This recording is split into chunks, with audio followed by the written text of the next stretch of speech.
వెళ్తే బాపట్ల జిల్లా భీమవారిపాలెం శ్రీ చైతన్య పాఠశాలలో వినాయక చవితి వేడుకలు ఘనంగా జరిగాయి. ప్రిన్సిపల్ వి మాధురి మాట్లాడుతూ పూజ సమయంలో మట్టి వినాయక ప్రతిమలను ప్రతిష్ఠించి పూజించడం వల్ల పర్యావరణ పరిరక్షణ సాధ్యమవుతుందని విద్యార్థులకు సూచించారు.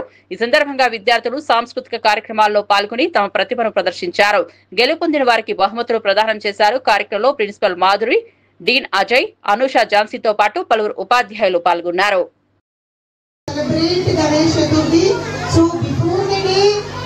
How to celebrate Ganesh Chaturthi to show in the schools is our habit. So every year we are going to do this. So this year also you came to know that how did we celebrate this? Yes, do you know how to celebrate? So here మనం వినాయకుడిని ఇక్కడ నిమజ్జనం చేసేది కొన్ని days తర్వాత చేస్తాము.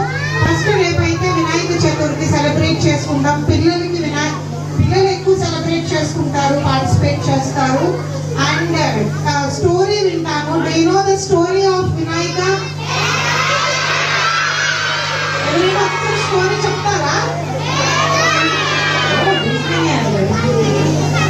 Respect ఇవ్వాలి, teachers కి రెస్పెక్ట్ ఇవ్వాలి. మీకు తెలుసు వినాయకుడి స్టోరీలో వినాయకుడు ఒక చోట విన్ అవుతారు వాళ్ళ బ్రదర్ కుమారస్వామి కన్నా. ఎందుకని? ఎందుకు అంటే he prayed to parents. You understand? అంటే మనం తల్లిదండ్రులకి ఎంత గౌరవం ఇస్తామో అప్పుడే మనం సక్సెస్ అవుతాము. You understand? So many students are not listening. Hey, who